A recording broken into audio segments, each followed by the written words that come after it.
All right. It's that time.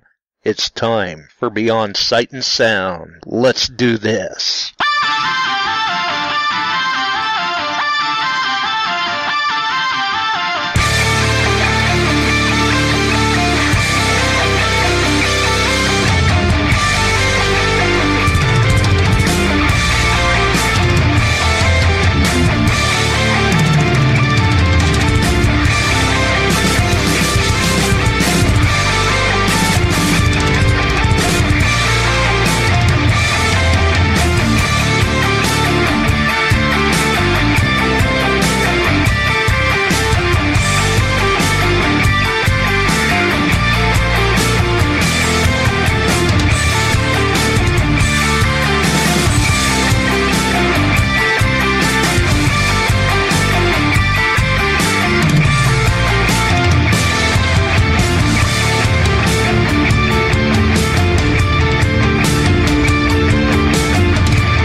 Are you looking for a high-quality beach and sand scoop? Are you trying to take your hunting to the extreme? How about an American-based company that stands behind their product and everything they sell? Then check out our friends over at XTREME Scoops. John has been making scoops for some time now and makes a quality beach and sand scoop to take your hunting to the next level. XTREME Scoops recently released their new sand shredder that works great in the water and on the beach. And if you're a new Equinox user, you may want to check out his Surfmaster X3 that can trap those small targets you new Equinox users are finding out there. XTREME Scoops' company approach is let's do it right. So do it right, buy it once, and go to the extreme. XTREMEScoops.com. That's XTREME scoops.com. Caution. Please do not operate motor vehicles or power equipment while under the influence of this show. Listening to this show could cause side effects such as bouts of laughter, violent binges of cabin fever, and even dreams of silver and gold. Please be advised. Now that the fine print is out of the way, on with the show. All right, we're back and we're live once again, I think. Yeah. We're back and we're live once again. You are listening to Beyond Sight and Sound, metal detecting and treasure hunting radio for all the really cool digging people out there. I see that Pears and Bill's first in the chat, obviously, running the in-studio cam there. And, hey, yeah, looks like Bill's got his internet up and going again. I know he was having some little bit of internet difficulties today. So, and we've also got Perry and Paul, the Bills, Mike Treckler. How's it going, buddy? Good to see ya.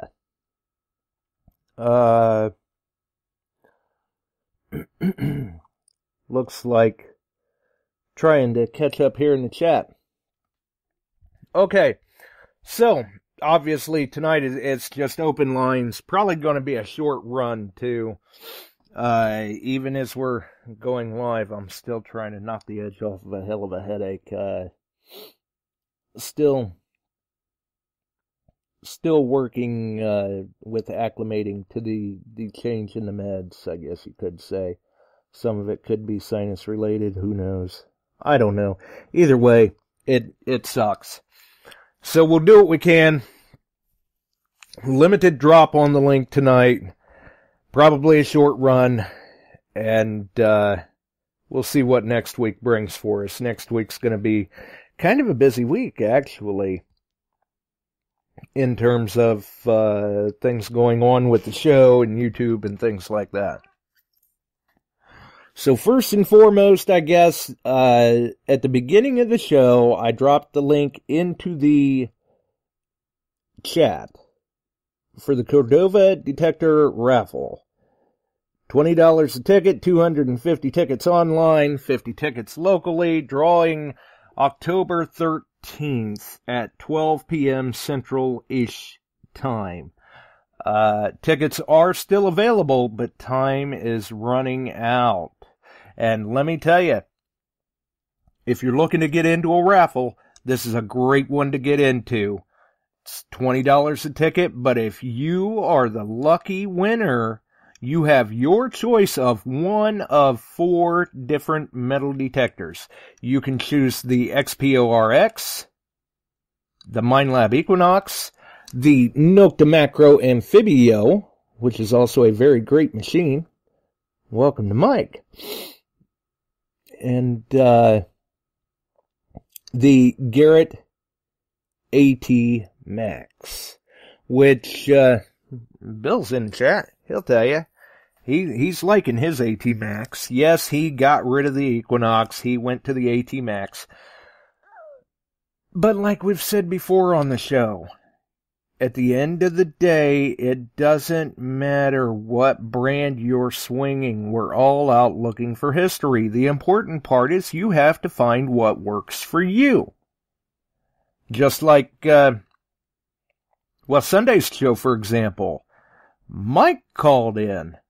Very, very, very cool surprise to finally get to speak with Mike. Mike and I do message quite a bit on Facebook, but that was his first time calling in on the show. And as those who caught the show heard, Mike uses a bounty hunter. Nothing wrong with that. Look at his posts. The finds speak for themselves. He does very, very well, and he's found, at least at this point in time, what works for him. Bill was using the Nox. It was working for him at that point in time, and, he's having, it's, the ergonomics of it aren't exactly agreeing with him, we'll put it that way. So he went with the AT Max. And that's the important part. He's still out there enjoying the hobby. And that's what we can't forget. You have to get out there and enjoy the hobby. I mean, I'm going to be trying to get back out there as soon as I can get these meds acclimated. Or we see with Mike Trickler. Now, there is a very diverse gentleman. He uses a number of different machines himself, much like I do at times. And he does very, very well with what he does. How's everybody doing this? Some people may wonder. Well, hey, it's all relative to time spent in the field, understanding what that machine is telling you, and being versatile enough to make it work in your situation. Adjust it on the fly.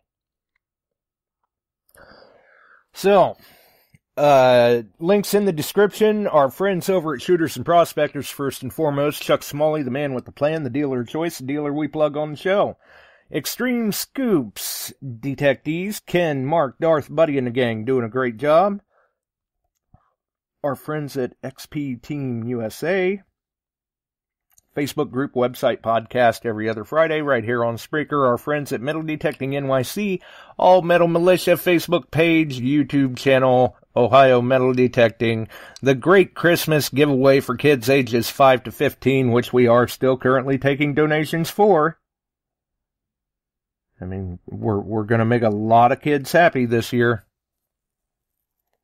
Second year in the running. We made a lot of kids happy last year too, but hopefully it'll be even better this year. We'll see what happens. And then the link for the Cordova Detector Raffle, which, like I said, this is the last chance, basically. Well, this is the last chance that we plug it here on the show. Like I said, the drawing is Sunday. They will continue to sell tickets. If I remember correctly, Chuck said as long as they see them coming in, they can watch them coming in. They may even take ticket sales up to, say, 10:30, 11, the day of the drawing. 10:30, 11 o'clock in the morning. Maybe even 11:30, depending on how things are going. Things have been going very well with the ticket sales, but for those of you that are interested in trying to get in on it, odds are good. Odds are very good. And, hey, if you're one of those people where you're like, oh, hey, I'll go ahead and purchase a ticket and leave it at that and get lucky enough to win, well, hey, you can't beat $20 for a detector. You just can't beat it. Can't beat it at all. Let's see here. Okay. Had some things going on the screen here in front of me. So yeah, $20, you can't beat it for the machine of your choice of those 4 machines. And let's face it, they're all good machines. Whether it's the Max, the Nox, the Amphibio, or the ORX. And you can see for yourself in the chat, just, you all know each other, ask each other. I know Mike's had he's had experience on the ORX. He was doing well with it. Bill has had experience with the Nox and the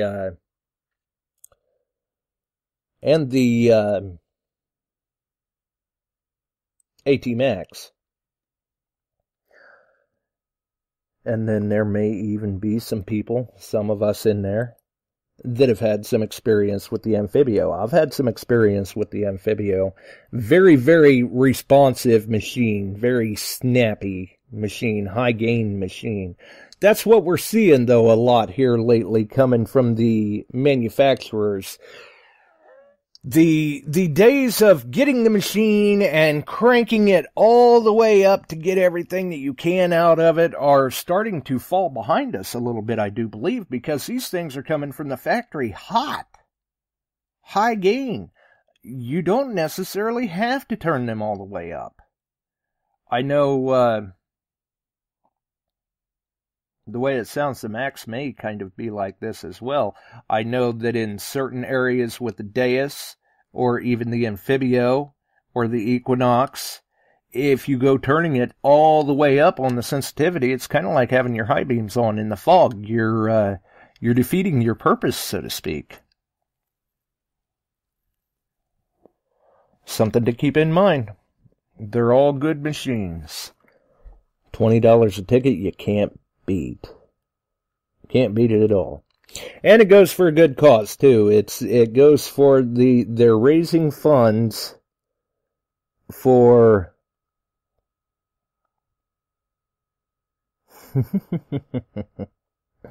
they're raising funds for the Cordova Fire Department, basically. They use those funds. Yes, open calls. Open calls. You can call in and talk about whatever. Well, let's use that with a grain of salt. You can talk about whatever you would like related to the show, as long as we're not, related to the hobby of treasure hunting, metal detecting, bottle digging, stuff like that, as long as we're not, well, you know how it goes. You've called in before, Swans. So yes, it is open lines, and welcome to Scotty. And it looks like, yes, I do believe Ohio Relic Hunter, always on guard there, dropping the call-in number into the chat, 419-549-5744. Or, if you're a Skype user, You can always get us on through Skype, too, which I believe is how Mike had contacted us Sunday. But it looks like we've got Swans on with us. How's it going, buddy? Good. How are you doing, Josh? I'm trying to hang in there. Little bit of a medication change that we're acclimating to, but we're getting by. I'm glad to hear that you're upright at least. That's a good sign. Well, it depends on who you ask, but I'm still here. I hear you. After this weekend, I spent Monday and Tuesday basically not being upright. Oh, yes. Did you attend Pound the Ground? Oh, I certainly did, sir. Oh, boy. From what I saw, there were a number of go-lives. I couldn't catch them all. I did see a number of posts after the fact, and I'm sure I would have loved to have tried to have been there myself, but juggling doctor's appointments and everything that week, it just wasn't in the cards. But it looks like everybody had a pretty good time. I'll tell you, the finds for some people were amazing. I mean, Lori Gagne and her husband Eric did amazing. Coming out of Canada, I couldn't believe the amount of Canadian coins they found. Other people found some really nice large cents. There were some reals found. Tim Saylor actually found a 2 real, I believe, if I remember correctly. There was some 1812 buttons. I mean, there was some really good finds. There were certain fields that were 10 times better than others. Let's put it that way. And my first day, my field didn't produce much of anything. Uh-oh. So it was time for the Swans to move on. Yeah, no, I did okay the first day. I mean, I got a couple of Indian head pennies, I got a V-nickel, a couple of musket balls, but there were people that didn't even find a flat button, say nothing about something older than, I guess, a modern head stamp from the 1950s. I mean, it was just a matter of being in the right place at the right time. Absolutely. I know I saw a post from Lou that he had put up a picture of some of his finds and mentioned that he had apparently found a thimble and somehow lost it. I don't know if he lost it there or in his vehicle, or heck, for all I know, it was a silver one and he mistakenly swallowed it. But he had also said that there were a couple of Standing Liberty quarters that he had found, but he gave those off to a couple of other people who had only, not in the right place or whatever. They each only had about a coin or so apiece, so he handed those off to them. I'll tell you, I saw a lot of that during the seated hunt on the second day. There was a bunch of kids around, and people were finding some really, seated hunt finds, V-nickels, buffalo nickels, Indian head pennies and stuff like that, and the little kids weren't finding much of anything. I saw so many detectorists handing these things over to the kids that were within reach of them, saying, here, throw this in your pouch. Here, throw that in your pouch. That was amazing to see people doing that. That's awesome to hear. Yeah, definitely. That just only helps to encourage and, get them more involved in the hobby, hopefully. Well, Dan, keep them interested. I mean, that's the biggest part of it, too. If the little kid's not finding something, like always at the Penguin Digs, I always go over into the kids' field and say, hey, take your coil over this spot right here. That sounds like something good. That's just going to encourage them more and more to keep at the hobby versus discouraging them and saying, oh, everybody around me is finding something, and I'm not. Exactly, because let's face it, especially as a kid out there among all the adults and the people that are more experienced in the hobby and things of that nature, I'm sure it's very, very easy to get discouraged and frustrated. You would assume so, yeah. I mean, again, the people, I think, was the best part of the entire weekend. But with 900 people, I didn't even get a chance to meet Bill Hayes. Couldn't find the guy anywhere. He inquired with other people about me. I couldn't find him. Paul Forsay, again, another one of your listeners, I didn't find him. I inquired about him. It was just so many people and so much going on. It was hard to just to find people in a crowd of 900 plus people. Oh yeah, I'm sure. And I mean, I've said it before here on the show. You've been pretty much in agreement. You've even said it yourself. At events like this, and granted, they've got bragging rights now. This is the largest event in the U.S. to the best of my knowledge. But events like this, the diggers make the memories. 100%. And Barb just said, also glad I didn't go, and you know, the amount of people, whatever. I'll tell you, it was worth the money for me just to be able to see people I haven't seen since CWPPO1, Foo Fest, you know, a few years ago, just to be able to hang out with these people again. This is a planned vacation trip. It's well worth it to me. Mark Hoover from Florida, I hadn't seen him in a few years. To me, that experience is way more enjoyable than the hunt itself. Right. And I hear there were, well, a number of machines raffled or won, given away, however you want to word it there. So, I mean, there were some people that definitely walked away happy. Oh yeah, no, there was XP Deus given away. There was, I can't tell you what that Nokta machine is, the new one, the $299 machine. The Simplex. There was several of those given away. 10 of them, I believe. There was an AT Pro package was given away, which was really nice. I mean, that was a really nice package. I was like, I think it was $1,000 package, but everything that was given with it.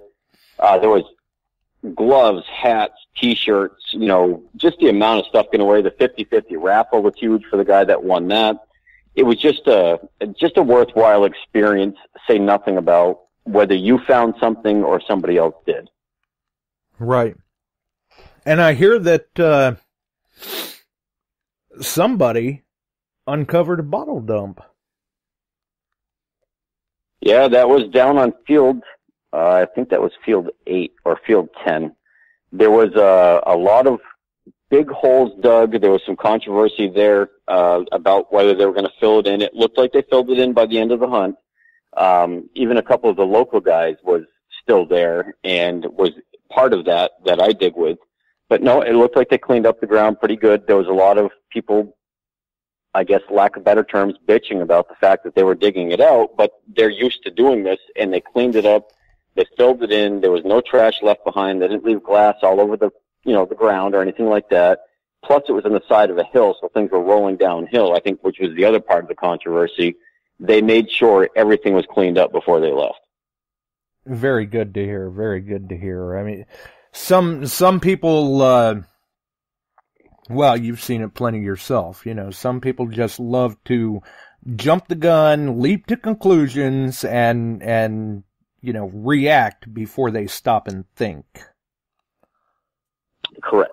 Yeah, no, they did a very good job. By the time the Sunday was closing out, everything was cleaned up. Again, you wouldn't have known they were there except the fresh, moist soil on top of otherwise dry soil. So, no, they did a very good job cleaning up and filling the hole.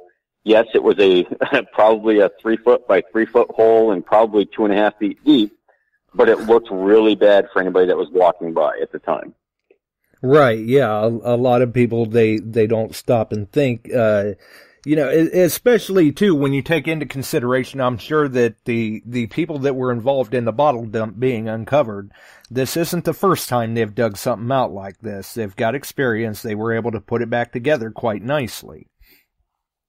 Exactly. Like you said, jump to conclusions. They did a good job putting it back. It was just rumors had come around so fast and so quickly that, you know, they're destroying the ground. The farmer's never going to allow anybody on the land again and blah, blah, blah. But no, if you saw the end product, you would never have known that they had done that except for, like I said, the moister ground on top of dry ground.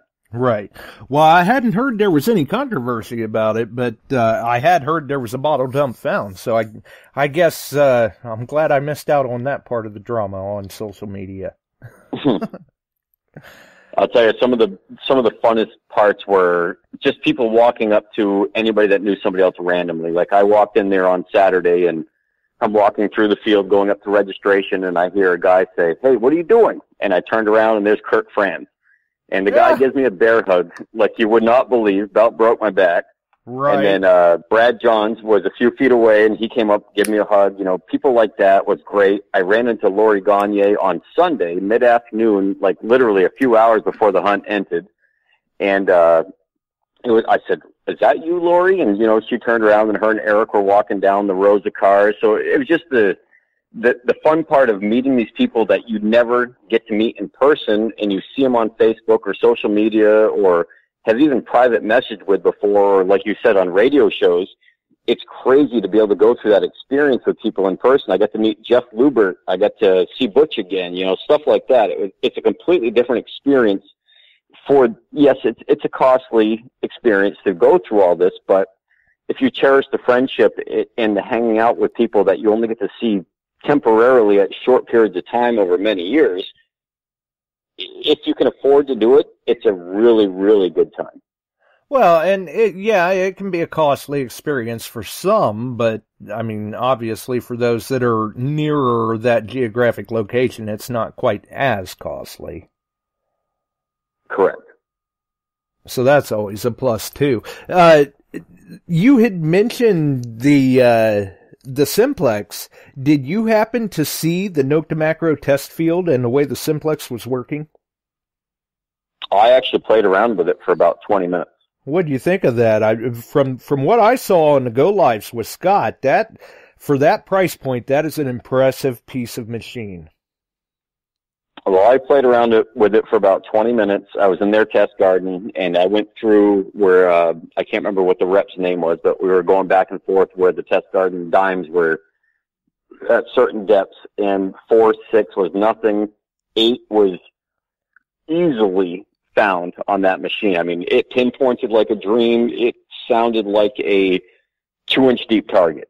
I got to the 10. It was a little bit scratchier, but still, I would have dug the target. Still repeatable. 12 inches. Yep, exactly. 12 inches sounded like a mix between an iron bottle cap and maybe a dime, maybe a quarter, kind of a bounce around target. But at that 8 to 10 inch depth target for a $299 machine, I was saying this last night on a radio show too, that machine is going to crush it. I mean, it's going to be the next AT Pro for sure.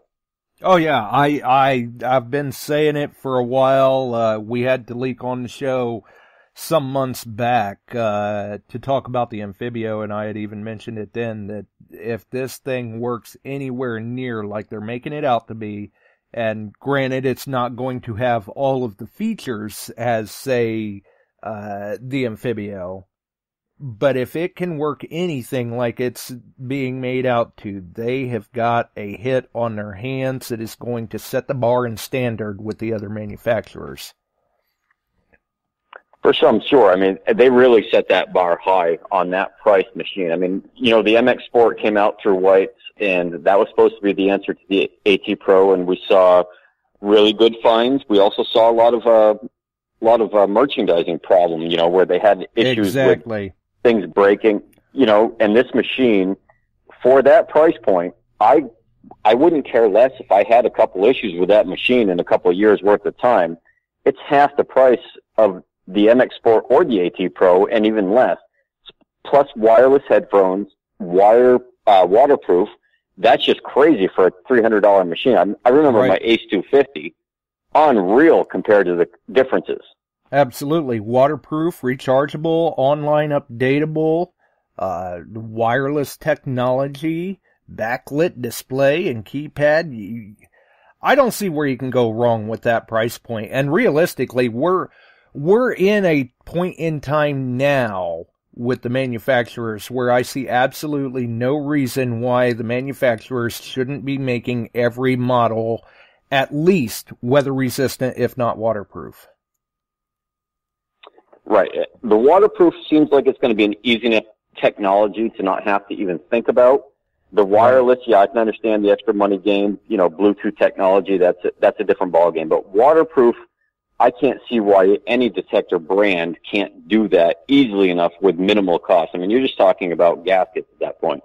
Yeah, exactly. And I mean, let's face it, we saw, we talked about this on the show a few episodes back, say 10, 12 years ago. you could not touch a waterproof machine for under $1,000. And then Garrett came out with the AT Pro. Well, now there's a waterproof machine at half the price. Well, now here's Nokta Macro. They just basically slashed it in half again. Seems pretty obvious of a solution. I mean, again, it's not rocket science to do that. Yes, the Bluetooth, the wireless headphones, I can understand a cost increase for that, but they did it in a $300 machine. You know, so this is going to have to set the bar for Garrett to come out with, you know, their 400 series and stuff like that was a good upgrade versus the 150, 250, 350 or whatever. Agreed. But still, where are they going to have to go with this to try to compare to that? Or is this a phase in the Nokta line where it's a temporary price to get people into it? Does that price increase over a short period of time? That was my other concern. Right. Well, and I think from what we've seen from Nokta Macro so far, I mean, I've had some experience with their machines for a few years now. I've got I've used a Nokta 4-score, and I've had some time in on the Amphibio as well. And I don't see them going away anytime soon. They're in it to win it. They're making a name for themselves. They're pushing hard. And especially with Delique behind the marketing aspect of it, that woman is just a fireball of energy. Yeah, she was up on that stage for quite a while, and she was creating hype after hype after hype. And after, like I said, that test garden for 20 minutes, I was so impressed. I watched a guy walk over a few of those coins with his, I think it was a Knox 600. Maybe it was the 8. But I think it was the 600, and he was barely picking up the 10-inch dime versus where that machine literally told you there was something there that was non-ferrous. And he kept saying, oh, all I hear is iron back and forth, and he did the 90-degree turn and went back and forth. It was a ferrous signal to him. But that little $300 machine did very, very well. Right. And, you know, not to say it's going to be the end-all, be-all of machines or anything, but I see absolutely no reason why anybody, I mean, I wouldn't be opposed to purchasing one and having it as a backup or a loaner machine, or, you know, get out on the beach and have fun with it a little bit or something. Yeah, I didn't catch much about the frequency part of it, whether or not it'd be good on saltwater beaches or anything like that. But I tell you, on dry ground, it was definitely going to be a force to be reckoned with for sure. And do you happen to recall what mode you were in on it? Whatever the guy handed me the machine in, he said this is going to be your ideal spot for, you know, dry ground, you know, all this other stuff. I didn't change the settings again. I only had 20 minutes to play around with it. He said, let me know what you hear in the ground. I said, well, it sounds like this. It sounds like this. He goes, but it's a repeatable signal. And I went over a couple of nickels. I went over a couple of pennies, you know, all buried around that 6 to 8 inch mark. It made my Ace 250 look like a magnet. You know, it was like a child machine at that point. I mean, this was the first time I've ever seen a machine that cheap. I was thinking, okay, this is going to be like a cheap bounty hunter that you buy at Cabela's. And it wasn't. It was nothing like that. And I've never played with a Go Find or anything like that, but I can't imagine that even comparing to this machine. Well, and there again, I've had experience with the Go Find too. That's another reason why I'm so interested in the Simplex, because I think in terms of, say, side-by-side comparison, the Simplex would smoke a Go Find. I would have to guess so, based on personal usage of just using the Simplex. Again, not having used the Go Find, but I've seen videos of people using the Go Find. Even Brandon Neese played around with the Go Find for a while there. He even said in his video that it was like a 6-inch max target, you know, depth where you're going to find anything. This thing, like I said, that silver dime, it was only a Roosevelt. I mean, it was slamming at that 8 inches. There was no doubt in my mind that that was a dime or a dime equivalent target. I mean, it didn't waver. There was no other sounds around it. And then anybody that went to this hunt could know that ground balancing at this place was damn near impossible. Right. But every time you waved your coil over it, you knew it was a repeatable tone. It was a good It was a good non-ferrous target. The go live that I've seen from Scott, I think he even ran it over a CORDOVA that I want to say was apparently buried at around 14 inches or so. And you could hear it. Wow. That's a heck of a pickup there. I wish I had the chance to, and they offered me to take my AT Pro out in that test garden with it before I tried the Simplex. I did not do that, but again, just doing this, never using the machine before. The guy preset the settings. Like you said, I didn't have a choice to, move the things around or anything like that, or play with the controls, but whatever he set it up was, it was spot on for that round. Right. And from what I've seen, 2.9 pounds, it looks like it's balanced well. It'd be the equivalent of, an Equinox as far as weight and balance. It was you're right there. It was very, very light. It was like carrying around a broomstick. There was nothing there for weight by any means. Nice. That's what we like to see. Definitely. They do. I really do think they've got a hit on their hands with that. And what's even better, I know, unfortunately for some that are on the pre-order list and everything, they know that things were delayed a little bit, but that's because Nokta Macro was listening to their customer base and their user feedback. And they decided at the last minute, well, wait a minute, you want ground balance? Okay, we'll do that. You want this? Yeah, sure, we'll add that in. And we're going to make it compatible with our blue version wireless headphones as well. Because originally it was supposed to be compatible with their 2.4 green edition. But now it's compatible with both. If that delays the release by a little bit, I'm okay with that. And now we hear that the UK, they've already been starting to receive theirs, the first round. So for those of us stateside that are on a pre-order list or anything, they should start seeing them pretty soon, I would think. Hopefully even before the end of the month, but who knows? We'll just have to wait and see. Either way, though, definitely a good machine. I think they've got a hit on their hands there with it for sure.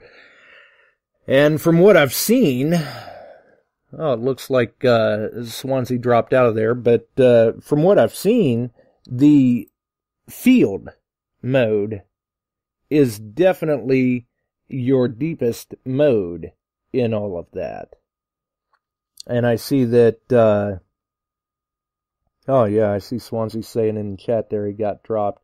And I see we've had a few other people join us as well. Lou and Mark and Matt and a couple of others, as Barb. A couple of others as well there, so welcome aboard. But, yeah, from everything I've seen, it's a very snappy, responsive machine. It does seem like you will get your maximum depth potential out of field mode, but who knows? Obviously, just like any other time when these machines come out, sure, we get to hear a little bit from people who get them ahead of time, like the Nomads, for example. Or we get to hear,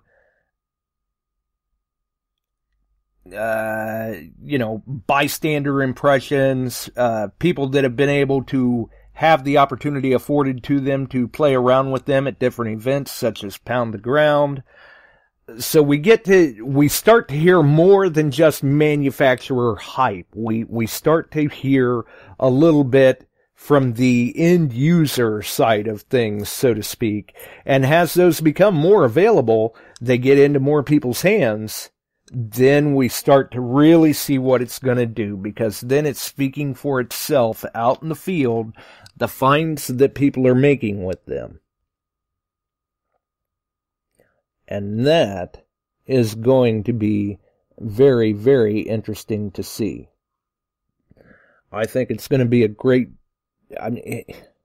in that price point, I don't see how you can go wrong. I really don't see how you can go wrong. Yes, it's an entry-level price point, basically. Yes, it's user-friendly for an entry-level detectorist. But those of us that have experience in the hobby, experience with other machines, experience with Nook to Macro machines, it's going to be a good machine for us, too. With respectable depth. So I think it's going to be a good thing to see. We'll have to see, though. And I see where Lou's saying, not saying anything about any performance or any machine or anything, but, you know, I'm sure for Lou, though, it's not his AT Pro. I see you've made it back to us there. Yeah, yes, I did. And like Lou, that's not my AT Pro. Yeah. Yeah, I mean, we know that Lou certainly likes his AT Pro, as he should. I mean, he does great with it. You yourself know that the AT Pro is a great machine. I do. Again, any machine can be a great machine if you know it, what it's capable of, what its limitations are. Don't try to think beyond that. Right. Well, and that's kind of the thing with the Simplex. It's a $700 detector, for God's sakes. It's not a $2,500 detector. It's not a $3,000 detector. It's not a $200 detector. Know your limitations. Learn the machine. What I observed, Josh, honestly, this weekend, the biggest thing I saw was the way people swing their coils. I don't care what cost of your machine is. Very good point. I saw people penduluming these machines. I saw people 5 to 6 inches over the ground on alfalfa where you can literally sweep the ground. Yeah, the corn stalks, I get that. Right. There's nothing to be said about a good swing, I guess is the best way to put it. No, you're absolutely spot on. I mean, for every inch you're holding that coil over the ground, that's another inch you're losing below the ground. And then when you've got a swing that looks like a clock pendulum and you've only got like 6 inches in front of you where you're actually making contact with decent parts of the ground and the rest of it you're from 12 to 2 feet above the ground. Yeah, unbelievable. I watch these people do that. You are very seriously minimizing your potential. You could be doing so much better. And I mean, we see it all the time in, baseball, softball, golf. People go out and they try to perfect their swing. It's the same thing with metal detecting. Go out and just focus on what you're doing. You don't have to do it real fast, but focus on keeping that swing good. Keep it level to the ground. Don't pendulum. Don't swing too fast. And you'll find your finds are, it wouldn't surprise me if at the very least your finds double. That and the pace that people walk at, even with a good swing speed, pace that people walk at metal detecting, if you're at a full walk or even like a half jog, as I like to put it. Yeah, you're missing 3 feet every time you swing your coil. That's just it. And, I'm one of those people, I like to claim that I'm one of the slowest metal detectorists in the world. I'm thorough. I watch people with a really good swing. Then all of a sudden they're walking like 3 times the speed that I'm walking. So there's no overlap of the coil. There's no overlap of the swing. You've got this giant V on both sides that there's no chance you're ever going to find anything in that spot. Right. You're missing a lot of targets that way. And let's face it, this is a hobby. Like you said, I'm the slowest metal detectorist in the world. This is a hobby where slow is a good thing. Be slow. Be methodical. That's just it. I mean, Sunday rolled around and I went out to a spot on field 6, which was the hot spot. It seemed like to be for the weekend anyway. And some of my local guys, we went out there and there were dig holes everywhere. I mean, you could see these 2 feet apart, 4 feet apart. There was definitely a bunch of metal detecting holes. I dug my first New Jersey copper in the middle of a giant array of dig holes. I dug a few buttons. I dug some random brass and copper and stuff like that, which Ed and I were talking about, Detecting Ed, that you had on your show. How in the heck could these people miss these targets? Even if they're crappy, they're mid-level targets. I mean, we're talking like 50s and 60s constant tones. Everybody walked over these spots. Apparently, they must have been moving along, at a trucker's pace at that point. And I'm guessing this was a seeded field? No, this is the non-seeded part of the hunt. This was field 6, which was right next to the starting area where everybody hammered it on it. The only seeded part of the hunt, I think that lasted probably 30 minutes. Okay. I think it was done pretty much at that point. Okay. No, this is one of the main fields that people could go out and natural hunt on. And on day 2, everybody had hammered it on day 1. But we went out there just curious. What's out there that somebody else might have missed? What did they miss? Because they didn't get it all. Exactly, and there was a lot of stuff dug out there. Jim Truris he dug out a halfpenny within like probably 15 feet of me in the same spots, but these were guys that apparently that went before us, either the wrong ground orientation, whether it be north, south, east, or west, or whatever. They just skipped the iffy targets, and that's something I'm willing to dig every time.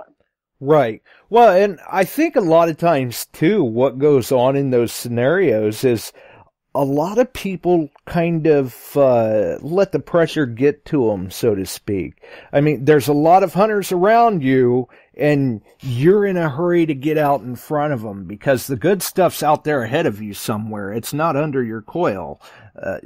So you think, if you get what I mean. Yeah. Yeah, no, if it's a non-seeded hunt, part of it, it's the mentality of a race. Mm-hmm. And it's not really a race at that point. It's methodic. I guess that's the best way to put that. Absolutely. There are so many people that look at it as, I've got to fly, and I've got to go fast, and I'm going to not worry about what I missed. I got to get there before everybody else. Exactly. And the first thing Mark Hoover and his crew that came up with him and a few of my local guys did was keep the machine turned off, walk 60, 70 acres out, start your machines there. Right. Don't turn it on at the starting point. Get away from everybody else where everybody else is going to start. Now you've got open ground that nobody else is going to get to for the next 2 hours. Just, start fresh. Right. Not a bad method. Not a bad method at all. And you mentioned you got your first New Jersey state copper? Yeah, I got that on Sunday. Thank goodness. I finally got my New Jersey copper. I know Frank Lupergallo came up here and dug one in one of my permissions, the jerk. But I got mine in New York. Hey, but you still got yours. I did still finally get mine, yeah. It took, 3 years after he came up here, and it took almost 10 years into the hobby. But, yep, yeah, I got the freaking thing. So that had to have been a real sense of accomplishment for you right there. I'm sure you were tickled with that. I was psyched with that, but I think what happened was Mark Hoover and I were talking about this on Saturday afternoon. There was a few people had lost their pinpointers during the hunt. Oh, imagine that. Oh, yeah, that's no doubt that's going to happen, or less hand digging tools or something like that. And some guy was up near the front tent. And Mark and I was there talking to a couple of the curators of the hunt, and the guy came up a few times, and he said, anybody find it, anybody find it, anybody find it? Didn't happen. So this guy finally, you could tell he was distraught. It was his only pinpointer. I said, hey, come back to my vehicle. So I brought him back to my car over in the parking lot area, and I gave him my backup Garrett Carrot. And he goes, oh, no, I'll give it back to you tomorrow. It's a loan. It's not going to be a gift thing. I said, I'll tell you what, if you get your pinpointer back, just pay it forward. Give it to somebody else. And Mark had texted me that night and said, you're going to kill it during the seeded hunt tomorrow because you gave that guy your pinpointer. Right, which I karma. did see the guy using it during the seeded hunt, which was great. He was doing really well. His pinpointer was never returned. But I did, my first target was a Morgan dollar. My second target was a peace dollar. My third target was a peace dollar. A couple silver quarters later, a couple silver dimes. I did really well during the seeded hunt, and Mark sent me a text after the seeded hunt was over. He goes, I told you that you were going to do really well at the seated hunt. Good job. Good job. Well, it's just one of those things, Josh, to be honest with you, that if I lost mine and somebody else had a backup and they had a chance to give it to a random stranger, I would hope they do the same for me. I just looked at this random guy and he told me his name, and I'm sorry I don't remember his name. I looked at it as he's going to go into a seated hunt tomorrow morning with no pinpointer. That's going to be an absolute crap show if he doesn't have something to make it easier for him. Nice. Well, it goes to show, pay it forward. Karma does smile upon you at times. I know a lot of people like to say no good deed goes unpunished, but every now and then it does work out for the best. Well, I'd like, again, it wasn't one of those things where I wanted something back. I was just hoping somebody would do the same for me if I'm in that scenario. Exactly. And just hope, good camaraderie, I guess is the best way to put it. It wasn't a karma thing. I was just hoping that people would try to help other people out. Even if you have an extra digger that somebody else doesn't have a shovel or something like that, or a coil or an extra backup machine or something, if somebody's machine shuts down, that you have another machine that you can lend them. That's kind of the way I'm at. It's not a competition to me. It's a camaraderie thing. Right. Yeah, absolutely. I agree. That's why normally in the truck, even when I'm out hunting, if I run across somebody in the field, I've usually got 2 or 3 extra pinpointers in the truck, an extra digger. Who knows? Maybe at some points in time, an extra machine. Just specifically for that reason, because let's face it, when you're out there and you lose your pinpointer or your digger breaks or your machine breaks down, that's a bad day. It's a terrible day. Even batteries. Like I carry a backpack when I'm out in the field, and some guy was saying that his AT Pro was not responding correctly. He was down to 1 battery life. I said, well, I've only got 2 extra batteries in my backpack. I said, but you can have them. I said, my machine's on full. So I gave him the 2 extra batteries, and I assume, which I didn't see him again, I assume he's going to be able to finish the rest of his day with those 2 extra batteries. That's kind of the way I look at it. Right. Yeah. Or at the very least, maybe it at least gets him enough to where he's able to hunt back to his car or whatever to get fresh batteries. Right. If you can't have that type of camaraderie, you're in the wrong hobby, because again, for me, this isn't a competition. I just want to see everybody have fun. We're all out there for the same reason, or 90% of us are anyway. Dig the history up, have a good time, make sure everybody else has a good time. It's not it's not me versus you. It's we're all in this together. Right. At the end of the day, we're all out there just trying to find the history. I mean, I still don't get it why we've got a number of people in the hobby that can be such cutthroat, I guess, for lack of a better term. Whatever happened to let's just No, I call it douchebags, Josh. You call it cutthroat. I call it, you got a radio show to maintain. I call them douchebags, which I can do because I'm not the host of the radio show. I mean, whatever happened to the days of, hey, let's just get out and have fun? And friendly competition is fun. You get out like the Hoover boys do. They throw bets out there on the field. We do it with my local guys too. The oldest coin wins $1 a piece or $5 a piece, whatever it is. That's friendly competition. Right. But you're not competing against people in other parts of the country either. Right. That's one thing. That's entirely acceptable, and I see that go on quite a bit. And there's nothing wrong with the friendly competition or even the bantering. But when you get to just the outright douchebag of it, or the bullying and bashing and just outright defamation, there's no call for that. Or the pissing contest. Somebody posts, the biggest thing that irritates me the most on Facebook is somebody finds their first of something. I don't care if it's a mercury dime. Then somebody says, well, I found 35 of those. I've been metal detecting for X amount of time. Somebody posts their first matron head large cent. I found 15 of those last year. let that person have their 2 minutes of glory. You know, let them be excited about something they found for the first time. Yeah, be happy for them. You know, somebody posts, hey, look, I found my first wheat penny. And how many times do you see someone post, big deal, it's just a wheat penny? Well, if they stop and think about it, they were probably excited when they found their first wheat penny as well. You know, be happy for the gentleman or lady for that matter. You know, it's their first. Our first finds are always memorable to any of us. I was lucky enough this weekend to, some guy walks up and he goes, I just found this in the ground. Any idea what this is? And I said, I'm thinking to myself, yep, you dig them all the time. He goes, it looks like a hubcap piece. And I said, no, that's an ox knob. So I explained to him what an ox knob actually was. The guy was so elated to know that he found his first ox knob, and being able to explain to him how the little pin comes through and, you know, all this other stuff. It was hilarious just talking to the guy, explaining how ox knobs were. They used to trim off the end of it, and they'd throw a pin in so nobody got gored and all this other stuff. Just absolutely fun to explain that to the guy, and he was so elated to hear it. Yeah, and now look how excited he is, because now he knows what he found.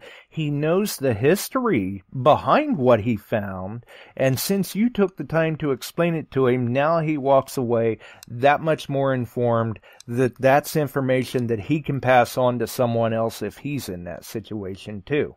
That's how we all learn. That's one of the great things about the hobby. That's what I enjoy about the hobby anyways, learning and teaching at the same time. You know, I was obviously very new to the hobby several years ago, but people were willing to take the time to teach me things. I'm happy to do that with other people, whether it's a setting on a machine, you know, things that we found in the past, how to identify certain things, ground balancing, everything. Right. And more importantly, you were willing to listen.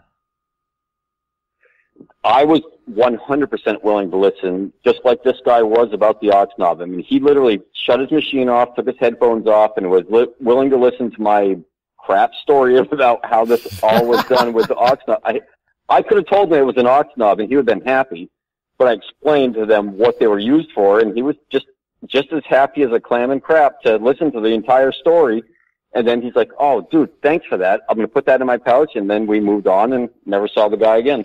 Right, and I'm sure he probably took that back to, you know, wherever he traveled from and showing it off to people. And now he's telling them, you know, do you know what this is? Do you realize the story behind it? What they were used for? What their purpose was? And that's like, I've got I don't do a whole lot on it a lot of times, but I've got an album up on Facebook that I simply call it Pieces of the Past, where any information that I can find on a certain particular item, whatever it may be, I'm adding that information to it as I come across it, to where if somebody runs across that photo later, maybe they've dug one and they don't know what it is, and right there's all the information for them. Information is going to be the biggest tool for people that are either new in the hobby or just don't have the research capability. Right, because let's face it, I mean, none of us know it all, but with all of the different people that we do have in the hobby being knowledgeable in their own particular niche, I guess you could say, we all learn. And, I mean, If you get to the point in the hobby where you think you know it all and there's nothing more to learn, you might as well just hang up your gear, because this is literally something that we can do where we can learn something new every day if we just allow ourselves to. Well, then keep an open mind. I mean, that's the other part of it too, is if you think you know everything about this hobby, and you think you know everything about everything that you dig out of the ground, you're a moron. For the wrong reasons. Yeah. Yeah, the more you know, the more you realize you don't know. 100%, Josh. You worded that probably perfect. I think I know a lot about New England history and, you know, New England coins and stuff like that, but I'll tell you, there's so many things that I learn on a constant basis. I didn't know what a Gunter's cable was a couple years ago until I found a piece of a Gunter cable. What the hell's a Gunter's cable? Well, that's how they used to measure distance on a string years ago. You know, it had a 1, 2, 3 system. It looked like a little tag hanging off of a single piece of rope. Right. Right. You know, so if you're willing to open your mind up and find that, same thing about finding information about buttons or old coins. If you don't have an Albert's button book or anything like that, ID Me pages on Facebook are amazing. Not Gary Hockman, what's his name? Larry Hockman. This guy is an animal when it comes to things that you post on the ID Me pages. Unreal, the information this guy has. But even then, once in a while, something pops up where somebody finds the information that even he doesn't know. He's still learning, and he's been metal detecting for 40 years. Yeah, exactly. A great point.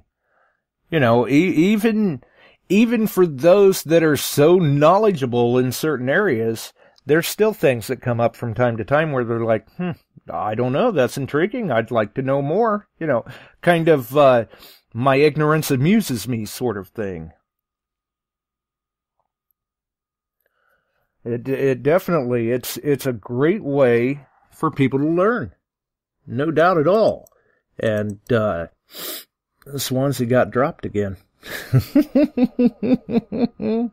But he's right. The ID pages, you know, there's a few of them out there on Facebook. ID Me is a great one. A lot of knowledgeable members there. A lot of friendly, helpful people. And if you don't know something, there's no such thing as a stupid question. If you're curious about it, try to do some research on it. Maybe you can't research very well, or maybe you're not finding something about it. Post up somewhere about it. Chances are good somebody sooner or later is going to run across that post. And they're going to recognize it right off the bat. Oh, yeah, I know exactly what you've got here. It's like in the scenario Swansea was talking about. Well, what you've got is an aux knob. This is what they were used for. Or, just a few weeks back, I believe, over in the Ohio Relic Hunters group, Bill had found a spoon that was stamped alpaca. And he made a very informative post about it over on Ohio Relic Hunter. It was a good read. Definitely some good information. He learned something new that day. Many of us learned something new that day. I found it to be a very informative post myself. And, I mean, you're talking, well, Bill's got decades of experience. So you never know at all. You never know when you're going to run across that item, kick that certain item out of the ground or out of the plug that you're going, well now, what is this? This intrigues me. I'd like to know more. At least that's the way it goes for me. I mean, I don't know. I'm an information junkie, I guess you could say. When I find something, I like to try and understand what the story behind the item is. And I'm sure many of us are that way, because the more information that we know about the item, the better that we're able to explain that item to someone else that asks us about it, that maybe they don't know what it is, or maybe they don't realize the significance of it. And in many situations when you're doing that, when you're able to give that information out like that, many times you may find that person that you've explained it to now has essentially a newfound respect for the history of that item. Like, whether it's a coin, a button, tokens, anything like that. That's the thing. Looks like we've got a caller. Go ahead, caller. Hey, Josh, what's up? How's it going? Mike Treckler from Illinois. That's what I thought. How you been, Mike? I seen you. You recently made a trip. I believe you were doing some antiquing. Well, yes, we did a little bit. I had to go down to Fort Stewart, pick up my brother from the Army base. Ah. So it was a third trip I actually made to Georgia, and I actually got to stop at one antique shop, and I was kind of pissed at myself that I didn't buy this $5 Georgia, I think it was Confederate bill they had there. Ooh. I was wanting to take a piece of history back, and I didn't buy it. They wanted too much.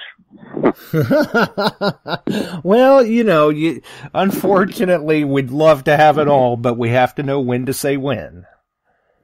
Yeah, exactly. I collect a lot of bills, and I was like, oh, I wanted to grab it so bad, and the guy wouldn't budge on the price, and I was like, well, all right. I was going to take it back to Illinois with me. He's like, well, you still can. I was like, no, I'm not for that price. Nope, not for that price. I'll find another one someday. Yeah. So I'll have to get on the internet and find one, I guess. Well, yeah, that's always a possibility, too. That's always a possibility, yeah, it too. was I love it down there. And we went down to Savannah there is where hung out for a little bit before we had to pick him up. And all them old houses down there and the trees with Spanish moss. I mean, you can't beat that. It's like paradise down there. Did you pack a detector along and try to squeeze in some door knocking?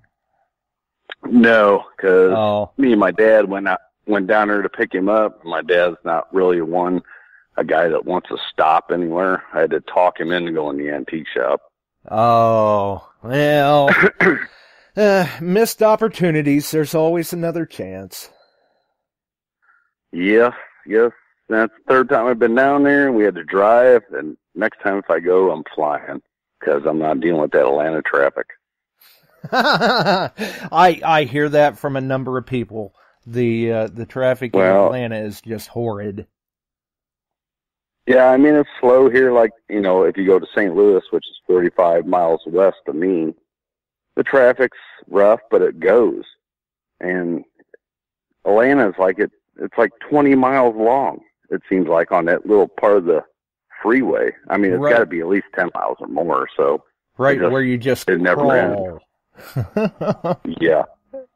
So when we went down there, it was 97 degrees, and it was like 70 something here in Illinois. Wow. Well, I would imagine what's the fields looking like out in Illinois? Are they starting to open up for you, or with the late planting season, are they still closed? I go about every other day. I drive and check them all. And they're all still in. And my two best fields are in corn this year, I'm really bummed about that. Right. But I do have 3 that are in beans, so. Well, that's not too bad. I'd much rather swing in bean stubble than corn stubble. But yeah, see, our bean fields, they're smooth, like swinging on your carpet in your living room. Nice. It's cut all the way down flush. Nice. The corn here, they cut it and they leave it like 3 foot tall, 2 foot tall. I mean, if they mow it and make straw and bale it, it's fine. But otherwise, it's almost kind of worthless even to hunt it because you're just bouncing. You got to turn your sensitivity down so much on your detectors from bouncing off the corn stubble. Right. So you're itching to get back out there in them fields, I'm sure. Yeah, I am.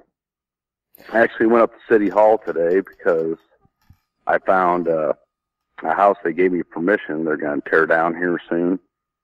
They gave me permission to hunt there. And then I found a 1907 Staunton dog tax tag. So I went up there today. I'm like, check this out. Look what I found. And I said, do you guys have any more that you bought? He goes, yeah, we got 3 of them.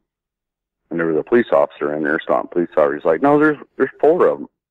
I was like, well, give me the list here, because all this Staunton stuff I have, I'm going to donate to the library anyway, because they have like a, what do you call them, curio cabinets in there with all like Staunton history right, stuff in it. little bit of an area to display the local history.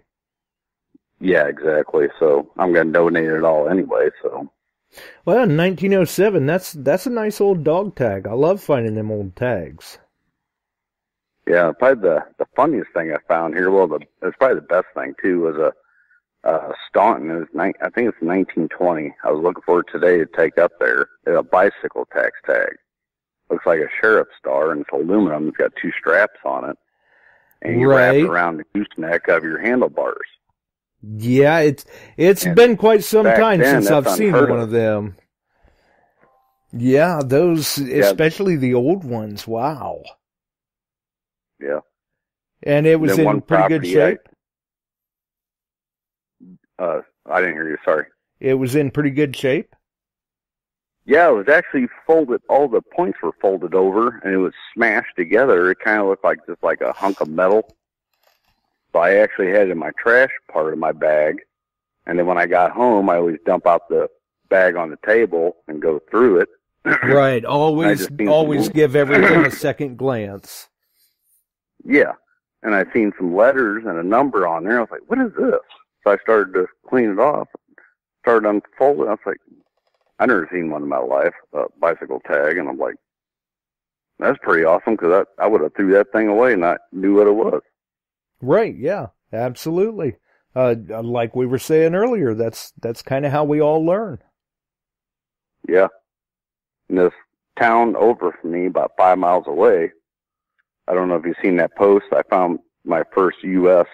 Belt plate, buckle plate, Civil War plate. Nice job. Very good. And if you look at this thing, it was thrown in, I dug it out of the dirt, and it was just a hunk of tore up metal. And if you look at the picture, I folded everything out and tried to clean it the best I could. Mm-hmm. And I seen the lettering. I was like, I don't know. I don't even know what to say, because it threw me for a loop. Right. And I was like, there is no way, man. But I found some couple Civil War things here in town, but most of it was all brought back because Illinois didn't have anything but Union, camps here. Right. They didn't have no skirmishes or anything, so except in southern Illinois, like Cairo. Well, and even if it was kind of trashed out a little bit and everything, there's people out there that they do phenomenal restoration jobs on pieces like that. Yeah, I don't know if you can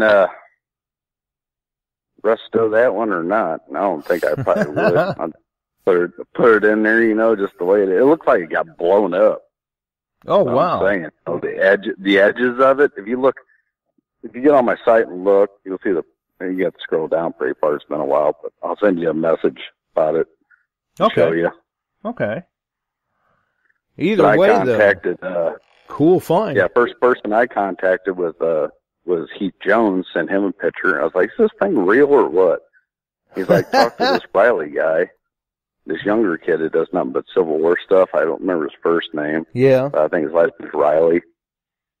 He goes, yeah, that looks real to me. And I was like, oh my God. I don't know. Maybe you're talking about Riley Bryant? Yes, that's it. Riley Bryant. I don't know him personally, but Heath Jones told me to send it to him and see what he thinks. Yeah, he's definitely good at that stuff. What is it? Civil War Unearthed, I think, is his YouTube channel. Yeah, I'm not sure what it is, but I was looking at a bunch of his finds, and where he's located, he gets a lot of Civil War stuff. He knows a lot about it. Oh, yeah. Yeah. He's definitely got a collection to drool over, that's for sure. Yeah. And see, every state does, like all the people up at Pound of Ground or whatever. We were going to go to that, actually, me and the wife, and I decided the plane tickets were too much. I was like, well, I got to go plan on going to these other hunts, so I really don't want to spend the money, and I wish I would have went, because I have a chance to, dig something colonial, revolutionary, or anything up there would be cool. Right, yeah, I mean, it's definitely a good area for it. Not to say it can't be found in other places, but obviously your odds are greatly increased, when you get into the New England area. Yeah, that's like, going south of Georgia or South Carolina or places like that, you're going to find Civil War stuff. Up here, it's just if they dropped it when they camped or somebody brought it back home. Right, the incidentals. Like last year, I found my first large scent. It's the only one I got, and they're just not big in my area. I mean, right, yeah. I know a couple people that found like 2 of them, but they're like towns away. Yeah, it's not to say it can't be done, but for you guys out there in Illinois, they're kind of few and far between. Yeah, but one big thing we do have here is Spanish reals. Right. We've got a fair amount of them here in Ohio too. They're definitely cool, that's for sure. Of course, some people like to say that here in Ohio we dig up the large scents like they're Wheaties, but they're not normally under my coil. I've found a few of them. I've heard they're pretty. They find them a lot in Indiana there too. Oh, like yeah. When I went down hunted with Sonia, I was like, well, I need to go find a large scent. I found one. It's the only one I got. And when I found that one, I sent her a picture, and I sent Dave Wise a picture from Wise because that's the only coin really I haven't found besides a gold coin. And Dave Wise sent me a letter and sent me a large scent. Oh, now that is cool. Well, very cool. It was cool, and it was, I don't know, I was pissed off about it. I was like, son of a bitch, I don't want this thing. I want to find one. Right. Going, oh yeah, he's got so many of them, he's just kind of handing them out like Tic Tacs or something. That exactly. ain't going to work. I want want to dig more myself. It's like Barb not finding them Indians, and people are sending her Indians, Indian head pennies are like bountiful here. I mean, it's either a wheat, like I hunted by neighbors next door and found 4 of them Indian heads over in his yard. Mm-hmm. I mean, they're just real bountiful here. Yeah, they're fairly plentiful up here in Ohio too.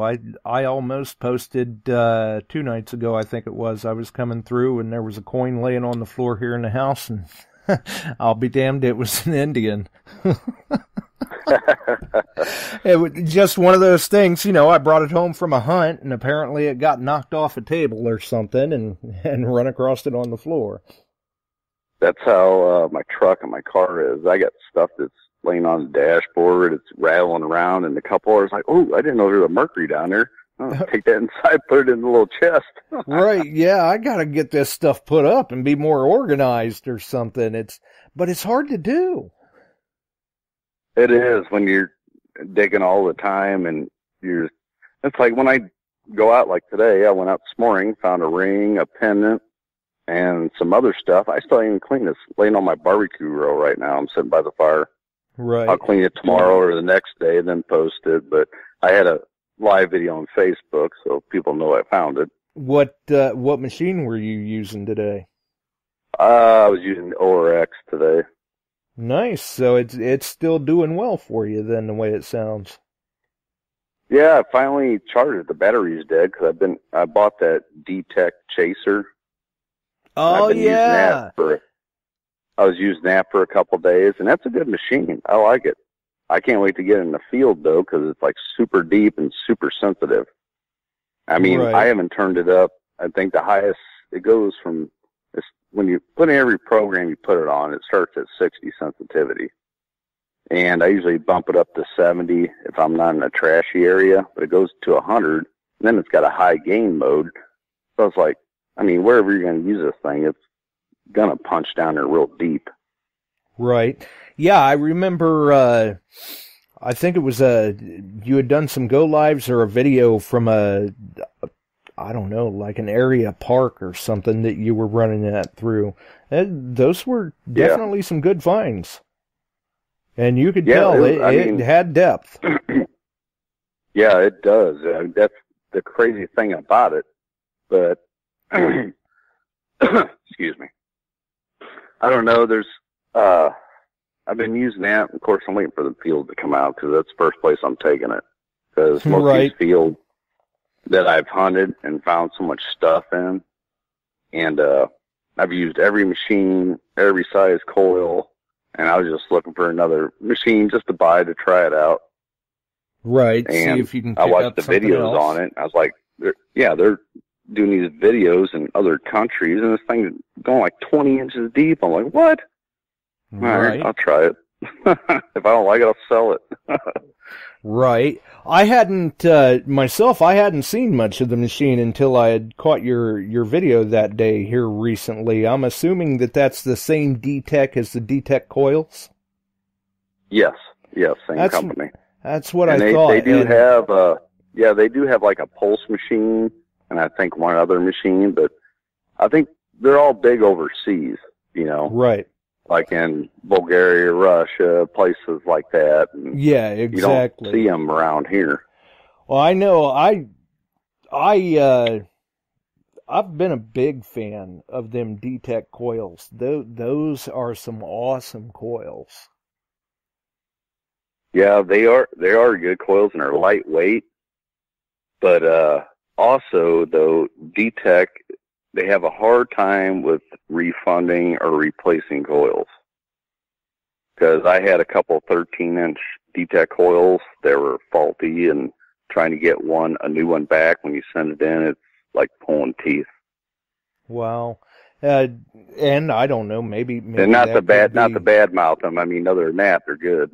Right. Oh yeah, their coils are phenomenal, but that could be partially to do with the fact that they're, you know, based out of Bulgaria. Maybe they need to think about getting themselves a U.S. service center or office. Well, it's kind of hard to do that because, like the MGC coils I sell, they're out of Russia. Right. And we have a distributor in New York and myself here in Illinois, but for them to come over here and start a business in here, it's a real very big costly. pain. But yeah. Yes. Yeah, so, absolutely. And we're actually trying to work on that right now. And we're working on a couple other great products that are going to be coming out soon. Good. Definitely. That's the thing that I like about this time in the hobby right now, this technological race. Everybody's trying to get all the new gear out and better gear or better performing at a lower price, and in the end, we all win out in the field. Exactly, especially with the lightweight and the multi-frequencies and totally waterproof. You know, I mean, they're going to have Wi-Fi and everything else on them. You know, like, I'm trying to, was it like Big Boy Hobbies or something? When you type in, if you Google just like new metal detectors 2020, you got like MD something that comes up, all these, places, you know, they just have like a chat room and they tell you what's coming out and what it might look like. And I'm like on that all the time. I'm like, what's coming out? What's going on? Oh yeah. Yeah, exactly. I mean, I'm kind of that way myself because, the machines that are out now, they work great. They're great machines, but if there's something better out there or something better on the horizon, I want to know. Show me. Yeah, and I want to try it. Yeah, absolutely. Only thing I haven't tried that's new out is not the ORX, sorry, but the Knox. I haven't tried one of those, but I have a MindLab 705 that MGC sends me coils for it, and that machine goes super deep, and the VDI is, I mean, on point, like at 10 inches deep. I mean, it's a great machine. Right. And with you having the experience that you've got with other Mind Labs, it'd be nothing for you to pick up a Knox and be, going through it, adjusting the settings and everything else, feel very comfortable with it in just a matter of minutes, I would think. Yeah, it probably wouldn't take me too long. I mean, I would, go through the book a little bit and mess with it, but first thing I'm doing is taking it outside, turning it on, and going to town or my yard, Yep, nothing beats real in-field experience. That's the best way to learn the machine. Yeah, that's why I really like my whites machines, because every machine that I go to in the whites line, I pretty much know everything on it and what I can do before I got to learn. And the VDI is constant on every single machine they have. That's a good when you go point. to my lab, you know, you got 1 through 50 or whatever it is. And Yeah, then, you know, like the DTEC, it goes 0 to 99. They're all different. Yeah, that's a very good point. Like the VDI is different from, say, the Safari to the CTX to the Knox, even though they're all mine labs. So there's still a little bit of an acclimation period there. Even with the old XLT I got, I love that machine, and it's the same VDI as the V3i. Right. That is one good thing I can say about whites with keeping that all standard like that, because a lot of people, they switch machines, and, well, like you said, the DTEC's a different VDI, you know, so there's this, almost kind of like a fumbling around period going, okay, well, it rings up at this, but what is that? And you've got to kind of dig a few targets to get a baseline on what sort of VDIs you may be watching for if you're watching the screen. Yeah. And see, I go by the tones too, and I always look at the VDI just for the hell of it. Right. But nice the secondary hardest reference. VDI scale that I don't like and I still can't master is on the ORX. I mean, if it's silver, it's busting like 98, 99. Right. I mean, it's so high. Penny is ringing like 92. Right. I mean, I don't like that. If I remember right, though, you're running the high frequency coil on that ORX, aren't you? Yeah, whatever came with it. I think it's like yeah, it's a white coil. I think X might be the 35. I think it is. Well, if it's the white coil, it's one of the high frequency coils, and that's kind of what that high frequency coil does, is you can guarantee whatever it would show up with on, say, your regular coil, the high frequency coil is going to drive it at least 5 points higher on the VDI. Yeah, see, I haven't used a lower frequency coil, but I usually had the low frequency on it. Sometimes if I'm in a field with that ORX, I will run it at either at 3-tone with the 31 kilohertz or the 4 with the 31, because I like the 31 in the field because it picks up the smaller stuff and gets through the iron. Right. Yeah, that's the good thing that I can say about the high frequency coils or even the X35 coils. You get up into them higher frequency ranges above what the first and second generation coils were able to do. It'll really punch through and get them smaller targets, and the stuff that's, especially if you're in iron infested areas, it really pulls out those targets than those non-ferrous targets. Exactly. And that thing will spoil you too, because like last year, I used that thing so long in the fields. And I'm like, well, I'm going to grab the 705 and the MX Sport and take the 13-inch coils on them. I feel like I'm carrying bricks. For about 15 minutes, my shoulder was killing me. Right. Yeah, I was like, what the hell, man? That's why I love the Deus. I mean, and the ORX is the same way. You pick that thing up, it's like you're swinging a stick. It's not even a stick. I don't even know what, it's like a piece of long straw. Yeah. That's what I would put it at. And when you see it, if you've not had any experience with a Deus or an ORX prior to that, at least for me anyway, when I first picked one up, I'm like, yeah, here, take this back. I'm afraid I'm going to break it. The thing's like a toy. Yeah. But it's got a lot of power for as light and compact as it is. Well, the thing hits hard as hell on targets, and it goes deep. I mean, you can put it in any mode. Absolutely, and you can configure it to your particular scenario. I mean, some days I may go out and I may just hunt specifically in pitch audio mode, and then there's other days where I'm out there, I'm hunting in deep with full tones, and I'm doing it with just a few quick button pushes, and you're off and running again. Yeah, I wish the ORX had some more, like the Deus has. More programs, or you can program it. I mean, it's just pretty straightforward. It's got 6 modes. You got 2, 3, 2, 4, and then 2 of the gold. And, I mean, you're limited, but, I mean, you can take that thing anywhere, no matter where you're at, and it's going to work for you. Absolutely. It truly is an all-around machine. Yeah. As well, like when it's truly an all-around machine for those that want to put the time in on it to understand the menu navigation and the settings.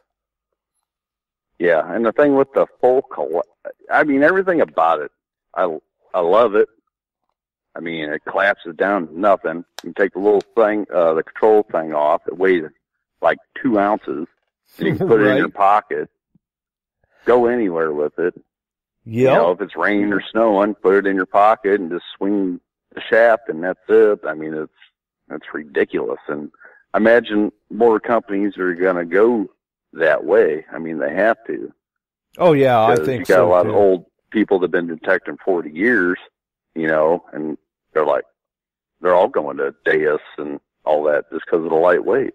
Yeah, they've got shoulder problems, they've got back problems, hip problems, whatever. And like in my situation, I used to swing the CTX, but after they diagnosed me with the MS, you know, it was just heavy and cumbersome. And it's like, well, do I want to be out in the field for 45 minutes trying to find stuff, or do I want to be out there for 4 or 5 hours? Yeah. Yeah. And you can literally with an ORX or a Deus. At that point, your shovel weighs more than your detector. Yeah, you got to take a super light shovel, otherwise you're like sagging to one side. Yeah, exactly. I mean, I love the Deus. I'll never get rid of that thing. It is just it's a fun machine. Yeah, see, I haven't tried the Deus yet. I like to try it just once to have all the extra stuff, you know, kind of like my White's XLT. That thing, I don't know if you ever used one or seen the menu on it. Mm-hmm. It has like 80 things you can change on it. It is so crazy. Yeah, just like the DFX. Yeah. Yep. Yeah, I used to run I mean, it's DFX like you never myself. grow out of it, you know? Exactly. And that's the thing with the Deus. I mean, there's so many different settings and features that you can tweak, and some people get themselves in trouble, you know, tweaking too much of the wrong thing or whatever, but the beauty of it is you can always start over. Yeah, it's like, you know, like another thing, like if you just get a permission, I mean, you want to go over that thing with low sensitivity, get all the crap out of the way, and then increase it as you go, because almost every property I got, I've hit probably at least 20 times. Right. And I go over it with more sensitivity, more gain, bigger coils, because I want to get everything just out of that yard. I mean, if anything's left, it'd be the water pipes. That's it. Exactly. I've been over a few places here where me and a buddy of mine, we'll work it over pretty good from time to time. Different machines, different coils, like you were saying. And there's been a few times where I've been out with people, and they'll wander over into that area, and I'll let them go, see if they kick something up. And they come back 20 minutes later. It's the strangest thing. It's like a dead zone there. There's no signals. It's like, well, yeah, it's been hit a little bit. Yeah, I want to hit it and make sure everything's out of there. Exactly. Before I can actually cancel it out and say, okay, I can't use this for a fallback property when I got no permissions no more because there ain't nothing left. Right. And then every time I get my hands on another machine or a different coil, that's one of the first places I head. Okay, am I going to kick anything else up? Yep. Exactly. I do the same thing. It's always interesting because it usually gives me a good idea anyway of how the new machines are going to work. If I can kick something up out of there, hey, this one's probably got something going for itself. Yeah, I imagine in the next 40 years, what the machines are going to be like. I might have to have my wife or somebody push me around in a wheelchair. Let's hit the sumbitch one more time. Right, there you go. Yeah, instead of having the screen on the detector, it'll probably come in a pair of sunglasses or something. Yeah, no doubt. Or you just put them on, bottom of your feet, like that one guy that was out at the beach would have had like a secret one or something. Yeah, on his foot. Yep, built right into the shoe, walk around, little earbud in the ear or something. Yep, like Maxwell Smart. Yeah, exactly. You never know. You never know. Well, hopefully the fields start opening up soon for you, because I know you're definitely big on the field hunting, and hopefully it's a good fall season of field hunting for you, because I know here the weather's turning, the leaves are finally starting to turn. Hopefully winter isn't just around the corner and we've still got a little bit more hunting time left. Yeah, we're getting high of 40s here in the morning right now, so fall's here for us, and like I said, I got two of them are in corn, so I'm already upset about that, so I'll be crying all winter about that. Well, but it sounds like you've got a contingency plan, though. You've got some other fields, you've got some other spots, and maybe next year they'll plant something else instead of corn. Yep, it'd be beans next year, so. But, hey, it was great talking to you, Josh, and hopefully all the listeners there didn't mind me talking so long. Oh, always a pleasure to hear from you. Definitely. Keep up the good work and hopefully continued success with the finds, and hopefully the library likes the display you put together for them. Yep, I will. Thank you, sir, for having me on. I'll talk to you again. All right. You have a good night, Mike. All right. Happy hunting, man. You too. Well, I think we're probably going to roll on out of here then, and I think we're going to call it a night. As we were going live, I was still trying to fight off the headache and all of that I was dealing with, but hey, it's been therapeutic talking detecting. Always love to talk shop and hear from the callers. Great call from Swans. Great call from Mike. Always a pleasure to hear from him. And great to see everyone in the chat, too. So don't forget, the Cordova Detector Raffle still runs. They're drawing Sunday, and that will be done via Facebook Go Live. Check out Chuck Smalley's timeline, I would imagine, is where that's going to show up. And speaking of Chuck Smalley, congratulations to him. For those who may have missed the post, he is over in England, and today he did hit himself a gold coin. Very, very glad to see that happen. I was so hoping he would hit a gold coin while he was over there. It's an 1800 guinea, third guinea, I believe. Probably not near as old as he's looking for or hoping for, but hey, gold is gold, right? I mean, I take it in any way, shape, or form I can get. So, congratulations to him. Very cool to see. Until the next one, if you enjoyed the show, make sure and throw us a like right here. You can follow us on Spreaker. You can follow us on Facebook, the Beyond Sight and Sound page, Metal Detecting Beyond Sight and Sound Facebook group, Dirt Pirates, Ohio Relic Hunter, Midwest Relic Hunter. Throw a shout out there to Mike since he had called in, and Metal Detecting Central Illinois. How about that? We'll throw a shout out to Inmate 420 there, now that we know the asylum does have phones. Until the next time, have a wonderful evening, folks. Get out there and try to find something if you can, and post up those photos. You know how we love to see them. We'll catch you on the next one.